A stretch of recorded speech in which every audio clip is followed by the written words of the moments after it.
Now, Brother Murray, I've been around quite a while, but not quite long enough to have lived before the flood. But it'll be an exciting experiment. I'm sure it will, and practice of science. I'm sure it will. Yes, well, scientists now on a global scale are quite excited about this project because what we have found is that due to the firmament mentioned in the Word of God in Genesis chapter 1 and verse 6 that was over the earth like a bubble of water before the flood. Not only is it mentioned in Genesis chapter 6, it's mentioned numerous times through the Bible, and the record of paleontology, the historical record and the scientific record of paleontology, demands that in the past there had to be such a firmament compressing the atmosphere to a little over 2 atmospheres of pressure because the great dinosaurs had to live. Yes. Now, they did live. They found a pterosaur, that's a flying dinosaur, in West Texas in fossilized form with a 52-foot wingspan. Think about that, 52 feet wingspan. Yes, there is no way he could fly in this current ambient atmosphere. Absolutely impossible. But in order for him to fly, our investigation shows that there had to be at least 2 atmospheres of pressure. Now, the only way to get 2 atmospheres of pressure is to compress the gaseous elements that we have now. So the firmament, of course, did that. Now let's take it a step further. I guess we might as well hit the road running and get to the heart of it right now. The great dinosaurs, such as Tyrannosaurus rex, Apatosaurus, Seismosaurus, Brachiosaurus, those great dinosaurs all had small lung capacities. Most people are not familiar with that fact. In this current atmosphere, there's no way they could get enough oxygen to feed the deep cell tissue of their bodies. I see. You know, their bodies were rather massive. Yes. Seismosaurus could raise his head almost 70 feet, was almost 140 feet long, and some suggest that he weighed over 160,000 pounds. Think about it. Isn't that something? Now, to get enough oxygen to feed the deep cell tissue of his body is impossible in our current atmosphere. But at Texas A&M University, where I've done quite a bit of research, taking advantage of the research of the hyperbaric medical chamber on that splendid campus, at Texas A&M, they have found that under 2 atmospheres of pressure, the blood plasma becomes saturated with oxygen. Now, that makes all the difference in the world. Well, I see your point. And therefore, even with a small lung capacity, the great dinosaurs could live. Absolutely. That's just logic. Now, the collapse of that canopy, of course, occurred during the flood. When the fountains of the great deep were ruptured, the windows of heaven were opened, and that canopy rained down. It took it 40 days and nights to rain down, and the turbulence of the flood occupied just about an entire year. Wow. It's true. You are standing on the foundation, and you can see that we're in the process of pouring the rest of the concrete. We already have 105 yards of concrete in case some of your viewers are inclined in the direction of wanting to know construction. Yeah. And we're going to run 84 more yards of concrete, completing this immediate section.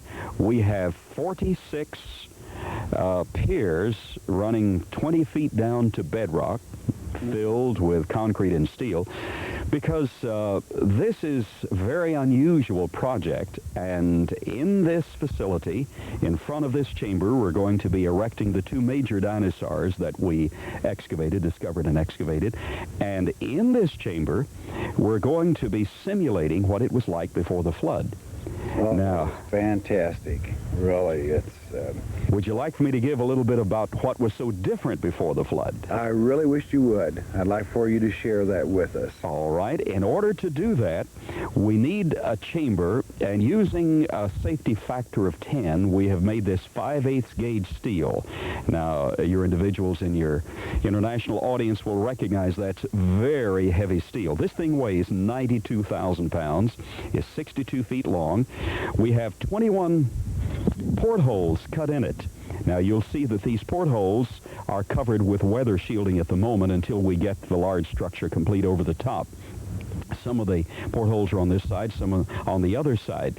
When we get this complete by next summer and have it online, we will have 1-inch thick vinyl acrylic windows from the inside. Oh. Because we're going to add an atmosphere of pressure. Mm-hmm. You will see after the creation model is explained to your audience shortly that the sky was dominated with the pink spectrum before the flood. Wow.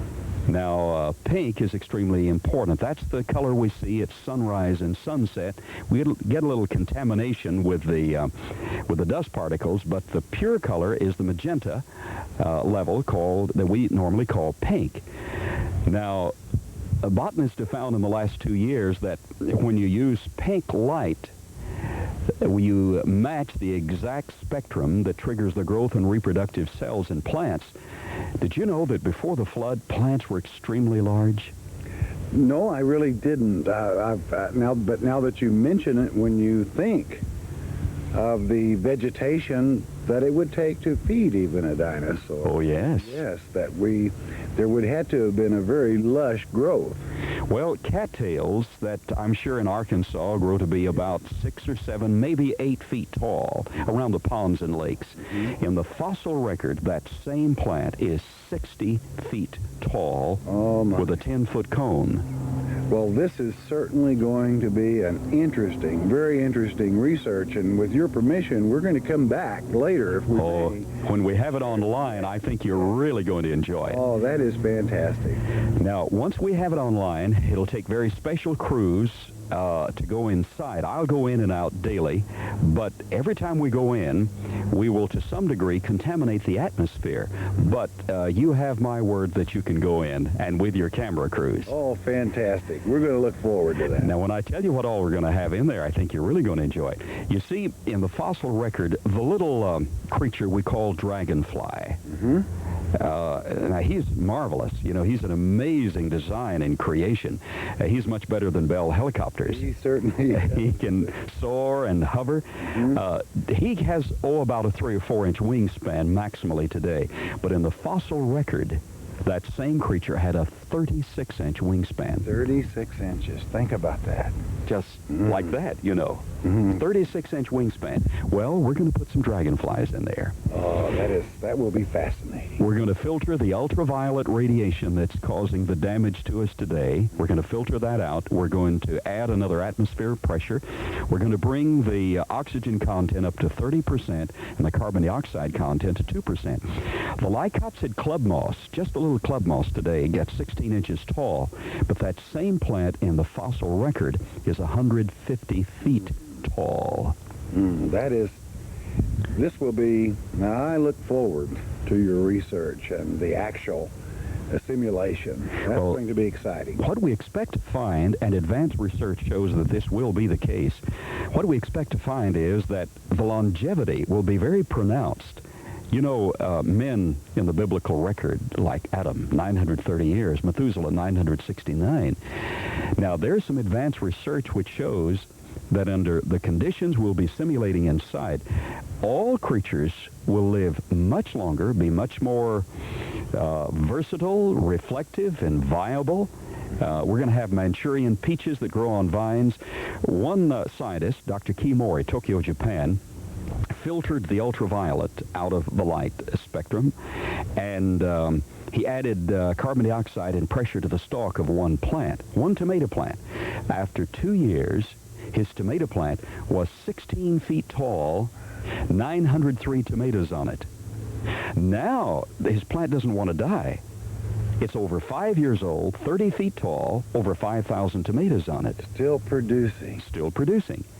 So it's no wonder that under these conditions, by filtration of the ultraviolet, domination of the pink light, removal of the oxygen-free radicals as far as we possibly can remove them, adding 1 atmosphere of pressure, bringing the oxygen to 30%, the carbon dioxide up to 2%. Well, we're going to have flying squirrels in there. And they should be able to leap from one end and navigate to the next. The plants, of course, will cover the walls. We'll have canaries that'll be singing, hummingbirds. green iguana lizards. We're going to grow some little dinosaurs in there. Oh, fine. Chipmunks, and in the bottom that you'll see shortly, we have a basin for water table for a big pool 48 feet long. My. And in that pool, we're going to have snail darter fish that jump out of the water and go back in, shrimp, lobsters. Well. And it's going to be very, very exciting. Experiment. We're going to be sticking with you in this and praying for you, and it's certainly going to be exciting. Now, we're going to count on that. It's God's people with your prayers, and those who contribute just because they love the Lord who've made this possible. You see, we accept no federal funding or state funding because there always are strings attached. Absolutely. And especially if you're a creationist. That's right. And we belong to God, this belongs to God, and therefore we refuse to accept those funds, and we're dependent on God's people. Please keep praying for us. We'll do that, and we'll be keeping the people up to date. And we have a group that enjoys, they know that though we as Christians, that prayer is wonderful, they know also that support keeps us there. Yes. You know. Yes. And we really don't have to talk about it that much. They just know that. They know it, and Right. the Holy Spirit impresses that upon them. Absolutely. Would you like to go inside the chamber? We're ready. All right. Let's do so. We are now viewing the world's first hyperbaric biosphere from the interior, and you're looking in through the airlock. Now, the airlock is extremely important because in order for us to come and go into this main facility, we're going to have to bring the pressure down to ambient atmosphere and then pump it up to 2.18 atmospheres, which will be maintained inside this chamber. So this large hatch door, actually built after a submarine hatch, will be kept closed at all times. Where the camera is now viewing is another door. We will close that, pump the airlock up to actually 32 pounds per square inch, and then we will be able to open this door and come in and reverse that to go out. Now, the airlock permits scientific monitors from all over the world to be prepared to come in here without our losing or compromising the interior facility. You are inside the world's first hyperbaric biosphere. Now, let me explain what that term means. Hyperbaric means additional atmospheric pressure. Biosphere means a life system, life cycle system. And NASA is interested in what we're doing here. They're building one for outer space, and the indications are advanced studies have shown that under 2 atmospheres of pressure with enriched oxygen, tests have shown that an open wound heals overnight. Tests have shown that if you spend enough time in that, hair returns to its normal color and scars fade. Now, wouldn't that be nice? I have a few scars I'd like to get rid of, so I'm going to see what's going to happen in this chamber. Now, when this is online, approximately by next summer, 1-inch thick vinyl acrylic windows will cover the inside. We will sandblast it again. We will have a very special epoxy paint that'll coat everything, so there will be no contaminants and no compromise to the atmosphere. We will have 2 atmospheres of pressure. An atmosphere is 14.7 pounds per square inch. We will have just about 32 pounds per square inch of atmospheric pressure. The light will be brought in through fiber optic cables from the roof. In the system, we will eliminate the ultraviolet radiation. In the filter system, we will have 10 separate filters and remove the contaminants, particularly the oxygen-free radicals that tend to cause errant chemistry. We'll have 30% oxygen, 2% carbon dioxide. Now, that does something special. The water table, which will be at the bottom, will have this 48-foot-long pool in which we will have snail darter, fish, shrimp, lobsters. The water table, under those circumstances, will become hyper-oxygenated. Now that's extremely important because that explains how the great white shark that today gets 36 feet long in the fossil record was 60 feet long. When you come back again, expect to see shrimp like that. And this perch is designed for the flying squirrels to leap from this end all the way to the far end. Today they can't do that. They have to climb a tree and glide out. But under 2 atmospheres of pressure, the flying squirrels should be able to fly with no difficulty. But they'll have to navigate through the foliage, and these brackets are prepared for hanging the foliage that'll grow through the hydroponic growth from the sides. All right, this is a new experience for you, I'm sure. It is. We love it. It's going to be fascinating. And who doesn't want to know how the world was? Yes. The firmament. That's right. Of course. And it is fantastic that men have the interest to dedicate themselves to understand creation. And we have to gain knowledge through this. Yes. To build a stronger case versus evolution. That's correct. And, my brother, you hit a real secret there. You see, actual scientific data on creation is missing. It's there, but it's missing in the average communication that's going forth. And for that reason, we have produced a generation of people who believe that there is evidence for evolution. There's no evidence for evolution. And if we believe there's evidence for evolution, when the gospel story reaches our ears and our hearts through our minds, we think, well, it's only approximately true because the gospel story is that God created us, we're accountable to Him, we have fallen, and only the blood of Christ can redeem us. So if the creation portion of that is compromised, the interpretation of the rest of it is compromised. I found that, or I find at colleges and universities where I speak, and schools, churches across the country, just on hearing that there is scientific evidence supporting creation, people come under conviction because if we were created, we have to give an account to a creator. And that's really what this is all about. Let's go inside the museum now, and incidentally, when we have this online, the museum will be in permanent facility surrounding this outside. We will have our 2 major dinosaurs displayed, not replicas, but the actual dinosaur bones. We have 112 dinosaur bones, 2 major dinosaurs, an Acrocanthosaurus and a new dinosaur never previously discovered. And at that time, the museum will be permanently displayed in this permanent facility. Welcome to the Creation Evidences Museum. A little town of 2,200 people. Why not Dallas, New York, Chicago, Los Angeles? And we've been invited to build the museum in one of those metropolitan areas. But there's a specific reason why the museum is at Glen Rose, Texas. A 2-page article in the Dallas Morning News some time ago stated that Glen Rose is the scientific battleground of the nation. Now that may be an exaggeration, but there is some truth to it because the world's most famous series of dinosaur footprints is at Glen Rose. Not only that, and it was found in 1908, the first of those tracks. Not only that, but in 1910, a fellow named Charlie Moss found human footprints among those dinosaur prints.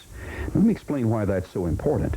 Behind this is the evolutionary geologic column. This is called the paradigm of evolution. And it teaches that about 600 million years ago, trilobites began to evolve. Life progressed or evolved through long geologic ages, the Paleozoic era, to the Mesozoic era, encompassing the great dinosaurs. And at Glen Rose, the great dinosaurs roamed about 105 million years ago. Life continued to evolve and advance until about 13 million years ago when the cats evolved, and finally 2 million years ago when man began to evolve. Now that's the standard evolutionary model. However, if major evolutionists have admitted that if man was around with a dinosaur, that either takes man back 100 million years or brings the dinosaur and all of the geologic column forward to recently. We prefer that latter explanation. Either way, it totally destroys evolution, because if man is back here with the great dinosaurs, there are no precursors, there's no evolutionary possibility. It points to creation. In fact, two of the nation's leading evolutionary thinkers, Drs. Milne and Schaefersman, admitted in print that if we can verify that man and dinosaur lived contemporaneously, that seriously disrupts the evolutionary concept and very strongly supports creationism and catastrophism. Well, we think they're right. Let me give you some actual evidence. You are not observing a replica at the moment, but the real thing. This, yes. It is fantastic. Now, taken from the Glen Rose River Basin, among dinosaur tracks, was the Burdick footprint. In our excavations encompassing more than the last 7.5 years, and including more than 40 scientists and engineers, some world-class scientists, we have excavated, after removing over 1 million pounds of limestone. You see, we remove the top layer, and then we delicately excavate through the layering to see what is beneath. We've excavated 2 major dinosaurs, 192 dinosaur footprints, and 57 human footprints among them. Think about that. Yes, and the implications that strongly supports creation. This is the Burdick print. This is the real thing. I'd like for you to notice, anthropologically, the great toe, which is unique to man, the second toe, which is unique to man. You may or may not know that the second toe is the most sensitive of all the toes, because it feeds more information neurologically to the brain than any other toe. Therefore, against resistance, it rides higher at the neck and tends to curl. That's exactly what we have in this second toe. The third, fourth, and little toe, the flange, the ball, total metatarsal base, the medial arch, the interior arch, the lateral arch, and the heel. Now, it even includes a slight bulge at the base of the fifth metatarsal. That is unique with mankind. All of these features are unique. Now, it had been suggested by the evolutionary community that this had to be a carving because it's too plain. Well, it certainly is plain. It has all the features of the human anatomy. And in our research, we have found that this individual was not moving forward. This individual was changing the direction of the pace and stride. And that's the reason we get the toes impressed so clearly. You probably know that as you move forward in locomotion in mud or sand, barefoot, you get a clear great toe. You do not get these other toes clearly depressed because of the forward locomotion. You place pressure here, there, and there. You actually roll your foot, and as a result, your toes do not normally depress that clearly. But if you're changing direction, moving laterally, this individual was turning left, you push off on the outside, which makes the footprint wider than the foot actually was, and you actually level the pressure here so that you get all of the toes depressed, and then you step on off. Normally, you get just the great toe and what we call the phalanges trench. Now, within the last 2 weeks, we had this print cut, sectioned, under laboratory conditions. Years ago, it had been sectioned here, but knowing that the greatest depression would be in the heel. We had it sectioned, and I want your cameras to see what was found inside. I hope you get this, because this is a priceless moment to observe. I'm not sure your cameras can pick it up. I hope they can. You can see a crystallization, a distortion. You see the lines underneath? These are called laminae, pressure laminations, where as the individual stepped in the mud, it was actually wet concrete. That's what limestone is, calcium carbonate. Yes. Had to be laid down rapidly and had to cure or lithify very rapidly.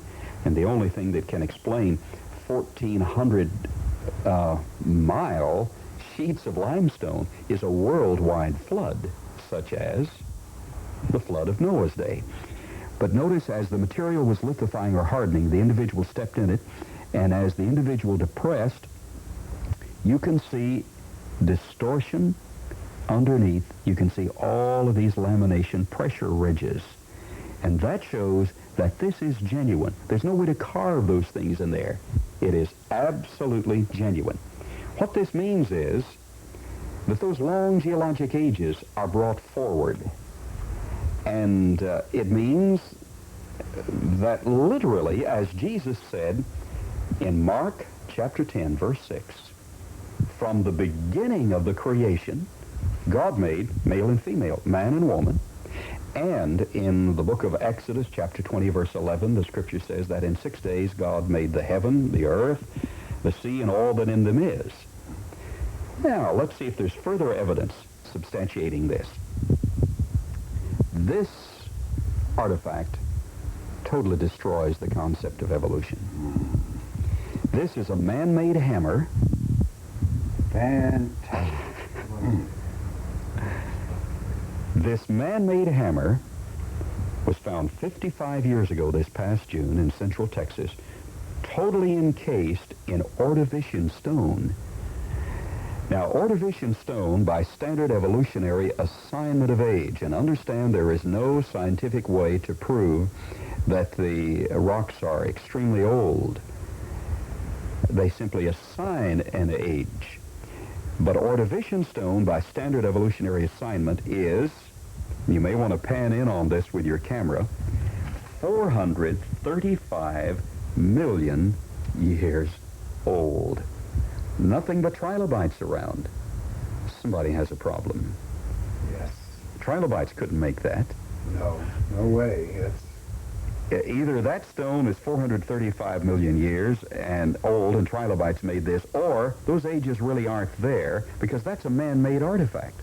absolutely, there's no doubt. Now, I took this to Battelle Lab in Columbus, Ohio. Battelle is the lab that analyzed the moonstones. That's the league we're dealing in. We did a scanning electron microprobe elemental analysis. That is a beam of electrons streaming down into the metal to see what it was made of. It turns out to be 96.6% iron, almost pure iron, 0.74% sulfur, less than 1% sulfur, 2.6% chlorine. Now that's mind-boggling, because in our current atmosphere, there is no way to get chlorine to compound with metallic iron. We can get it to compound in other forms, but not metallic iron. In order to do so, theoretically, you have to have a context with at least 2 atmospheres of pressure, with the ultraviolet charge filtered out. That charge is what causes the oxygen to be aggressive.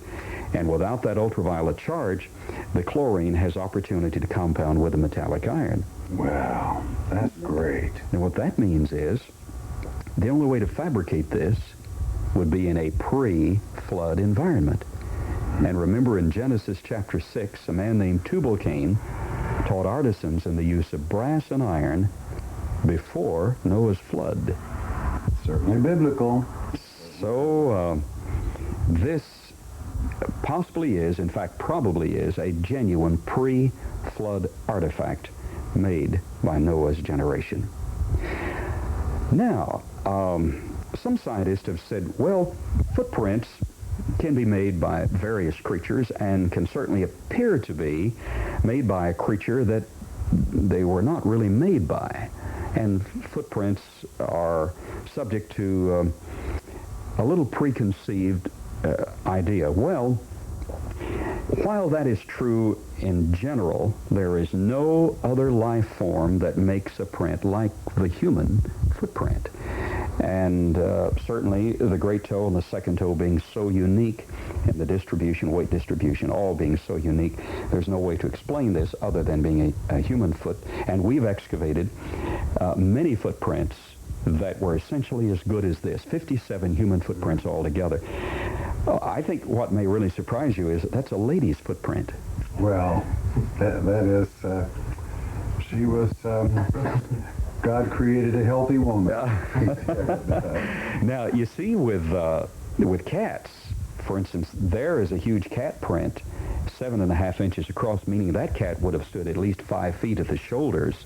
Mm-hmm. With cat tails, not from the same species, cat tails being 60 feet tall, with great reptiles flying with a 52-foot wingspan, and great dinosaurs keeping the vegetation in check, man would have been a little larger. That's right. But man would be limited to the degree that he could grow, because mammals have a secondary ossification at the ends of their bones.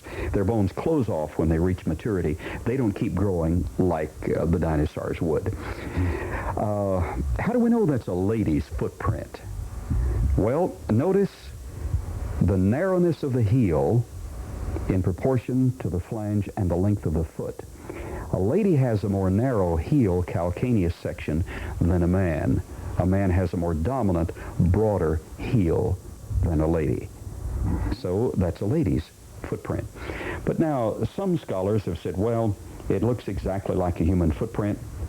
Some of the others that you've excavated look exactly like human footprints. But until we get actual fossilized human remains, we won't believe it. I have been given some data that shows that back in West Virginia a few decades ago, they were mining 1.5 miles down. They were in the Carboniferous period, which is late Paleozoic by standard evolutionary interpretation, and they were mining coal.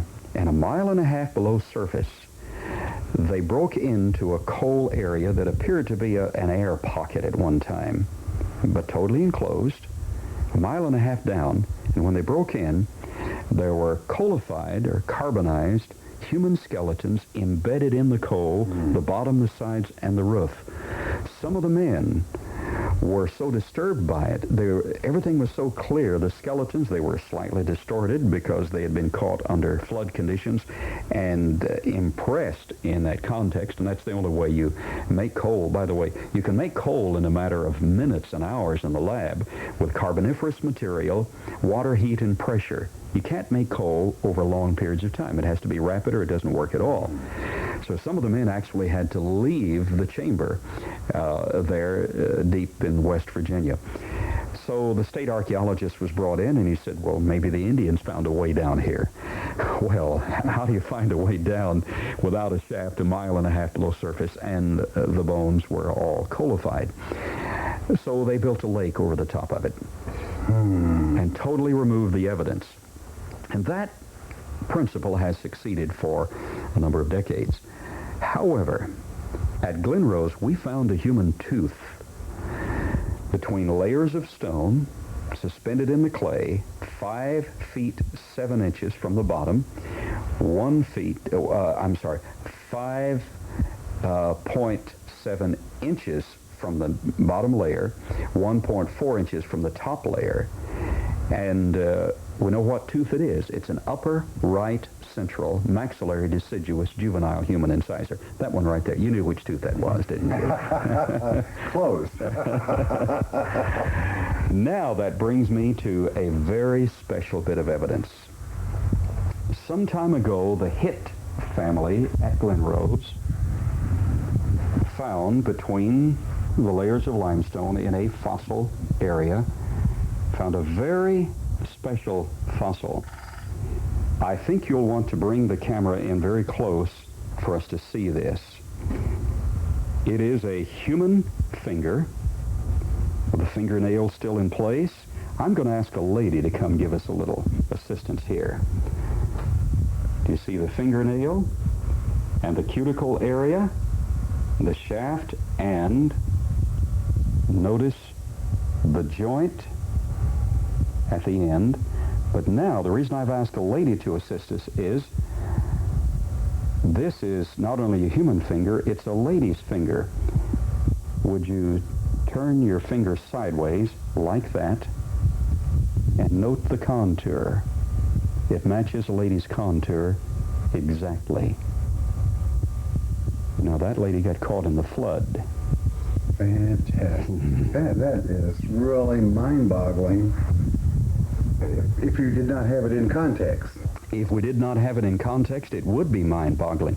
I want you to notice, and later we'll get the camera to pick this up, when we sectioned it less than 2 weeks ago, we found inside not only the continuation of the knuckle with bone structure. Do you see the separate structure there? Certainly do. The bone shaft. We even have the epidermia, the edge of the skin, very clearly delineated. Now notice one of our engineers, one of our consultants, observed that the distance from the shaft of the bone here to the top of the finger was less than it was from the shaft to the bottom of the finger. If you will examine your finger, there's a pad underneath. You have more flesh at the bottom than you do at the top. Mm-hmm. That is now, I think your audience, yes, your audience will appreciate seeing this finger. And the bone inside too. Are you able to pick up on camera the distinction? Okay. Yes. Let's point. All right. The bone, which is colored distinctively, extends out to the joint area on both sides, tapers down. That's exactly as it does in your anatomical structure. There's the bone shaft, the bottom of the bone shaft. Notice the line for the epidermia. Bless you. Notice the line for the epidermia. That is the skin line at both sides. Now actually, this is the top because this goes over this, so let's transfer ourselves up here. This is the top of the finger. Notice the epidermia, and there are a few more wrinkles at the top than the bottom. If you will observe your own anatomy, you will find that the wrinkles are at the top. And you can see the shaft of the bone, the interior of the bone, the shaft of the bone, the space of flesh, and the epidermia again, the skin.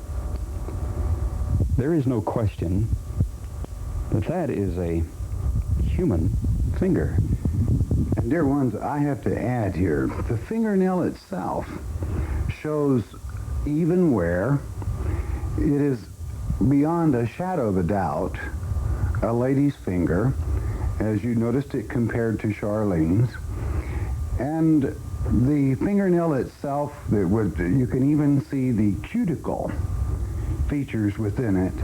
It is fascinating. Think about that. Excuse me, I just had to... I'm delighted.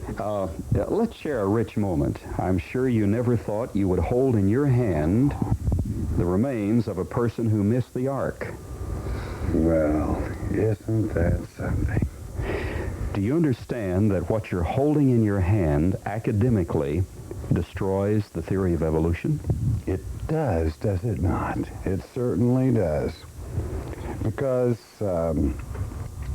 as you noticed, a lady from this century, the 20th century, I didn't notice in Charlene's finger any evolutionary signs. They're the same. The same. It is fascinating. I'm delighted you're here.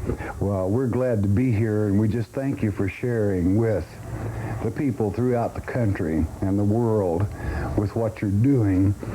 And I know many of them are going to want to come here and assist you in funds even, so that creationism can have a solid foundation. Yes.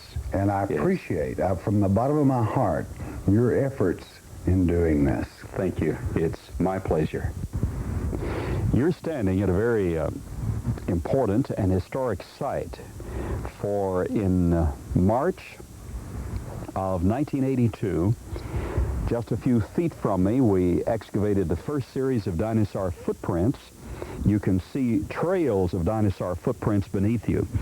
In this area, another coming in this direction, this dinosaur continuing in that direction for a series of 8 tracks, a long series coming in this direction.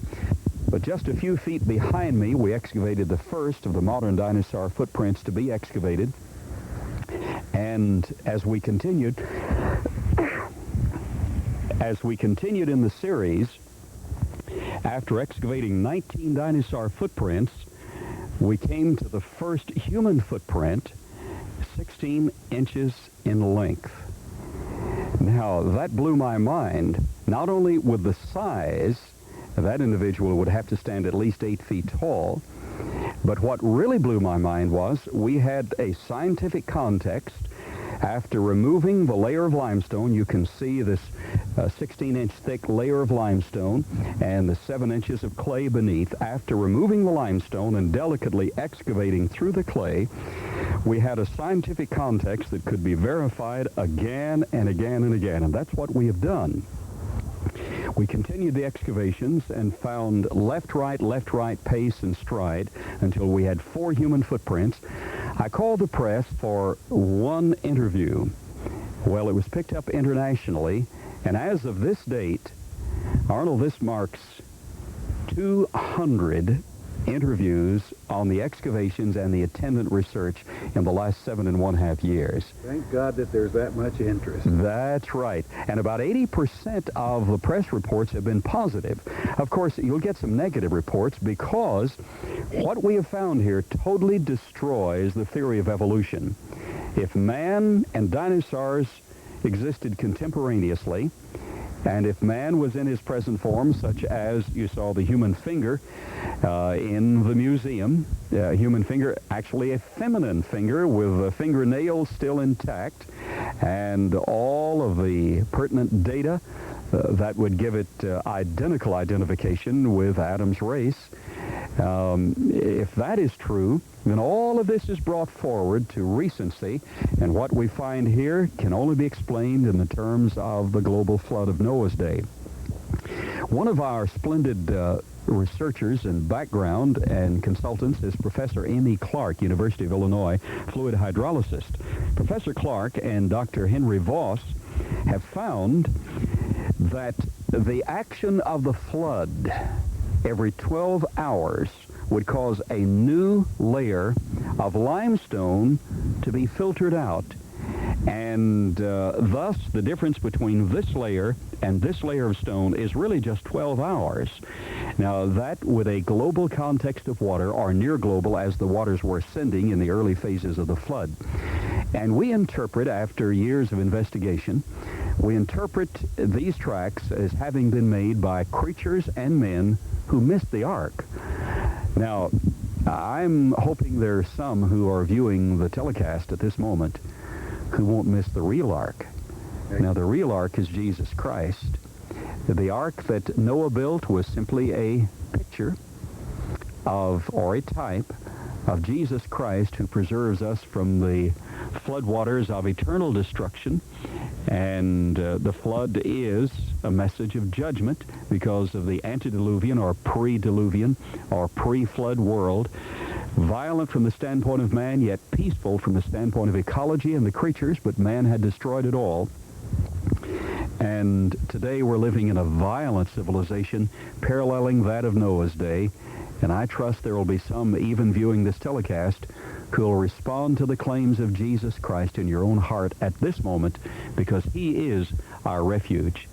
Now, if the cameras can pan in, I'd like for you to see something very special. often we will find a single dinosaur footprint because the material in which they were walking was much like loosely consolidated cement. And if you have ever worked in cement at all, you find that depending on the amount of water in a pocket, you can walk across it and leave a single print, or if it is at the right stage of lithification or curing, you can make an entire series of prints. Well, often we'll find a single print of a man or a lady. This is a lady that I'm going to show you in a moment, the print of a lady. And then we'll find sometimes just a single print of a dinosaur because they stepped in a particular area that had more water. There was a puddle of water essentially there than material just a few inches or feet away. Now, the dinosaur was coming in this direction, this particular dinosaur. Another had come in this direction. And an individual, a lady in fact, with a 14-inch print, meaning the lady had to stand about 7 feet tall. And you've learned previously at the museum that essentially all the fossil record was larger in the past. This lady stepped here. We have her great toe, second, third, fourth, little toe, the flange of the foot, the ball of the foot, the arch. Now, I'd like for you to step down, my brother, and take a look with me. Yes. Now, erosion has distorted a section behind the heel, but the heel comes to here. The dinosaur stepped and pushed a little of the mud over to the side, but here we have the great toe, the ball of the foot, the arch, the heel area coming like this, the flange. We have all 5 of the toes, the great, second, third, fourth, and little toe. But let's notice on the stone how very similar the texture and color are.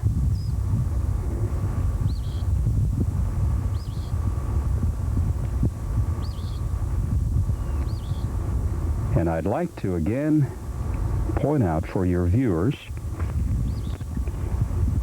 that we have the joint, the bone extending out to the joint. The joint is actually here on this portion. We have the internal structure of the marrow of the bone, the shaft of the bone, the epidermia, actually the skin, and we have some of the flesh. All of this, of course, has been fossilized. The skin is not there, but the texture of the skin is distinctively different. And at the bottom, we have even more of the flesh between the epidermia, the skin, and the shaft of the bone because of that pad. And remember, this is from a lady from the medial joint, that is the central joint, forward. Now this would mean that this lady was certainly in excess of 6 feet tall because her finger was considerably longer than mine. Yes. Isn't that something? Well, you are on site where some history has been made, and hopefully the theory of evolution has been straightened out to become the fact of creation. Amen. It is wonderful that within these findings, if evolution were to be true, it would have to be an ongoing process. Yes. That rather than an ongoing process, we see the images as they are, man made in the image of God, and the creatures in their own image. Yes. And not a great deal of evolving has taken That's place, right. even to this day. That's right. A little variation because we vary. Right. But evolution, no. Variation, Absolutely. yes. We can agree on that. That's right. God bless you. By the way, I like your T-shirt. Well, I picked this up in his shop. As a matter of fact, it was a gift, and I'm proud to wear it. I agree with the research that is taking place here. I certainly hope that many of you will have the opportunity to stop by and enjoy the hospitality of our dear brother and the organization certainly that he heads. And hey, I'm going to tell you something. Kind of like our ministry is a working ministry, this is a working ministry also. We're standing on it. God bless you for making us welcome. Thank you so much. I'd just like for you to invite everybody by. Tell them a little bit about where Glen Rose is. And Glen Rose is about an hour and a half out of the Dallas-Fort Worth Metroplex. We're on Highway 67, and we're near Dinosaur Valley State Park. Anyone in Glen Rose can tell you how to get to Creation Evidences Museum or the Dinosaur Valley State Park. And if you follow the map to Dinosaur Valley State Park, you'll pass the museum en route. In a number of months, we will have complete the 25-foot scale replica of Noah's Ark. We hope you'll come by to even watch as we build it. Visit the museum with us. We'd love to have you. And the evidence is here. Very clearly point to the biblical record of creationism on a scientific basis and to the fact that we were made in the image of God. all right, beloved, here we have one dinosaur track that needs nothing to highlight it to the camera. We're in Dinosaur Valley in Texas, just south of Dallas, Fort Worth area. And we see one level on which this track is. And what a beautiful track it is. This animal, the cleft, as we saw in Oklahoma, isn't here. He was probably had stopped, apparently, for his toes are dug in. And we see much sign of other tracks on this same layer. And how wonderful it is that in this country that we take so for granted time, we don't let our minds grow. We do not let them span out. We do not take off the blinders of this earth age. That a man in the 20th century can actually set his hand upon a track that was made millions of years ago. I want you to note on this level, here is a track. There is a track just under that ledge that were we to scoop away this huge bank, then we would see many more tracks, for this no doubt was a plain at one time, and an upheaval took place that did change this. We have the duckbill dinosaur that was in this area. We see one very distinctive track here, and we see larger tracks as we move along. Let's just look at them while we're here, if we may. On this same level that has been dug away in this dig, and note especially, if you would, the track at the very end. A larger animal than those we have just passed. So inasmuch as we see all sides, was it a sizes, was it a family? And then, beloved, this area was pretty well flat when this took place. I want to start panning, if we may. At that ground surface level, notice the clay. Notice the stone, a ragged, brittle, limestone, country rock type layer. Another layer of very ragged clay, another layer of stone, layer after layer. And then with the very topsoil on itself. Naturally, we're in a creek bed here, or the bottom of a valley. But we see that above this valley of millions of years ago, that we have time as it goes on that covered these secrets from man's eye, that covered those days long gone by, the days when all of God's children sang with joy on, yes, even this earth age. And we, as we analyze it, as we look, as we absorb, then we see that certainly the rocks, the hills, the valleys speak, if you're only listening. I want you to look down this beautiful valley. We're at that layer. Now, many say that footprints of man have been found here. I have no problem with that. For I know that inasmuch as angels partake of our food, and inasmuch as we partook of their food in the wilderness, it sustained us. That there was a mass there that would create a track. Also, I would have you be mindful of the fact that there were many human beings that missed the flood, that were left behind. And that was a deluge. But I might say, and I would want to say this simply to cause your mind to expand even more. I feel, inasmuch as the flood was not worldwide, that inasmuch as we seem to only in this nation find the signs, the fingers, and so forth, the tools of man, and we know that before the flood there were workers of tools, then I might just ask you the question, where was the Garden of Eden before that great flood? Where were those people at that time? This takes nothing away from the kibel, the overthrow, but broadening your aspects as to what might have happened. Certainly, for there have to have been flesh remains. It would have had to have been those that were carried away near the Garden of Eden when man was expelled. Are we there? Is that why we find these remains in part here? Well, it's a good question. It's something we must research a great deal more, but may our minds expand, and may we look and may we listen. And may we be mindful of one fact. Fossils found in these ledges from millions of years ago are identical, though there may be a difference in size, are identical to the fossils that are millions of years old. Evolution? No way. Our Father, the Creator, as He chastises His children, as He brings us down through these long runs of time, may we serve Him well in being open-minded enough that we are good servants. But let us always, as we look at the remains of time, eons, that we let His Word be our measure, that we let His Word be our guide to understanding this world even before Christ. How precious it is. And dear one, you're there.